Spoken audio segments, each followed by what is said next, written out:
Como nota personal y al acabar su tetralogía, Simon Scarrow dice que estaba presente cuando un estudiante formuló una pregunta a un ilustre historiador. ¿Cuál era el principal significado de la Revolución Francesa y el ascenso de Napoleón? El historiador guardó silencio durante un instante, y respondió: creo que es demasiado pronto para poder decirlo.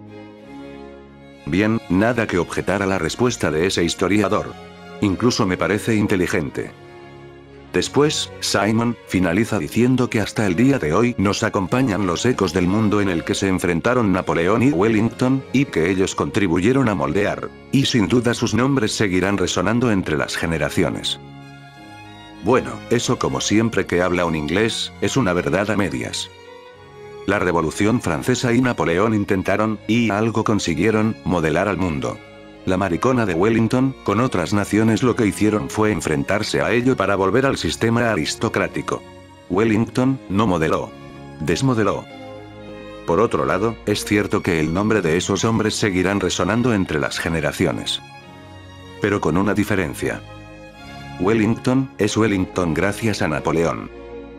Podemos hablar mucho de Napoleón sin Wellington, pero nada de Wellington sin Napoleón.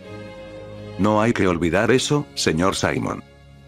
Como tampoco hay que olvidar, señor Simon, que los ingleses asesinaron a Napoleón con arsénico, para que no modelara tanto. Todo muy inglés.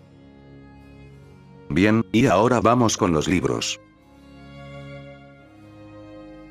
Sangre Joven narra los primeros años de ambos protagonistas, desde su nacimiento en 1769 hasta 1795.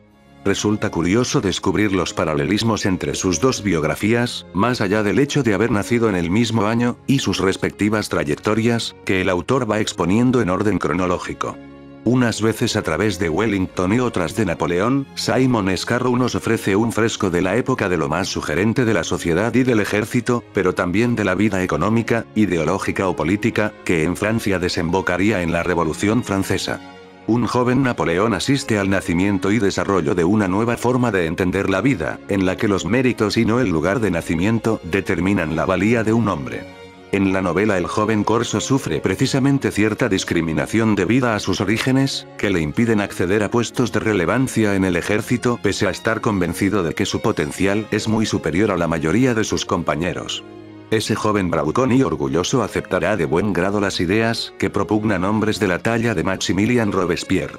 Wellington, de origen noble, concibe un mundo en el que su estamento es el único preparado para gobernar y dirigir los destinos de los hombres, aunque sea consciente de la ineptitud de muchos de los integrantes de su reducido mundo. Esas dos formas de entender la vida van a chocar desde los inicios de la Revolución Francesa. Los ingleses temían que las ideas revolucionarias cruzaran el Canal de la Mancha y se asentaran en sus tierras, con el consiguiente caos económico, político y social. Por eso no dudaron en declararle la guerra a los galos en cuanto estos invadieron Austria en 1792.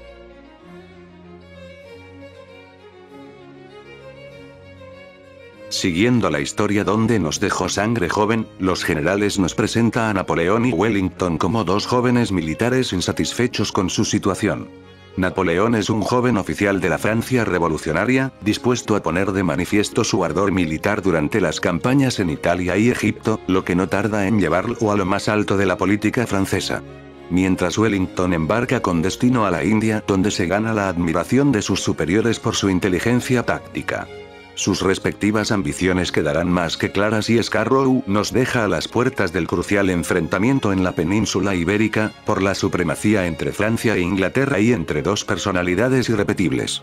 Ambos tendrán que esmerarse para el enfrentamiento que se avecina en el tercer volumen de este ciclo dedicado a las vidas paralelas de estos dos grandes generales.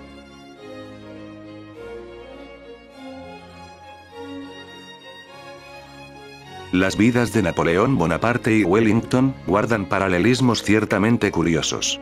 A finales de 1804, mientras el ya coronado emperador de los franceses llega a la conclusión de que Josefina no será ya capaz de darle nunca un heredero, el joven aristócrata británico ve en las campañas en Europa el modo idóneo de huir de una relación con Kerry Pakenham que no responde en absoluto a las expectativas que él se había creado. Sorprendentemente, ambos dirigen entonces los ojos hacia la península ibérica. Napoleón, con el objetivo de poner a uno de sus hermanos al frente de un país en el que la política y la religión se han convertido en grandes campos de batalla entre la aristocracia, el clero y el pueblo llano. Wellington, con la intención de huir del politiqueo de baja estofa que se ha adueñado de Londres y con el deseo de eclipsar la aureola que rodea al héroe del momento. El capitán Nelson.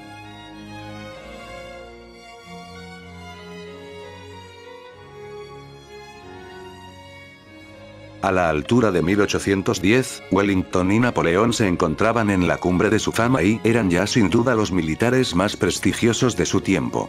La Guerra de Independencia Española convirtió a Wellington en poco menos que un héroe nacional en su país, pero él sabía bien que la verdadera prueba de fuego sería un enfrentamiento estratégico que deseaba tanto como temía. Una batalla contra tropas comandadas por Napoleón. Por su parte, las legiones francesas estaban por entonces empeñadas en una de las campañas más duras que emprendieron, en los inhóspitos campos de Rusia, a punto para batirse en la mayor batalla nunca hasta entonces librada en Europa. La de Leipzig. Sin embargo, el momento en que Napoleón y Wellington se verán las caras se acerca, y promete convertirse en un gran acontecimiento histórico. Waterloo. La audaz tetralogía en la que Scarrow nos muestra las vivencias de Napoleón y Wellington desde dentro encuentra un perfecto colofón en campos de muerte, estremecedora novela que, como las anteriores, tiene una firme estructura que permite su lectura independiente. El desenlace de esta ambiciosa trilogía desemboca en un final realmente culminante, la mítica batalla de Waterloo, que Scarrow narra con pericia mediante una alternancia entre el entorno de Napoleón y el de Wellington que resulta muy efectivo, y el control del ritmo le permite crear momentos de gran intensidad dramática. Además, este volumen se centra en los años más decisivos de ambos personajes y en los que se forjaron su gloria posterior. La coda de las últimas páginas informa al lector del destino final de estos dos grandes hombres, y ofrece además un juicio personal del autor acerca de sus trayectorias.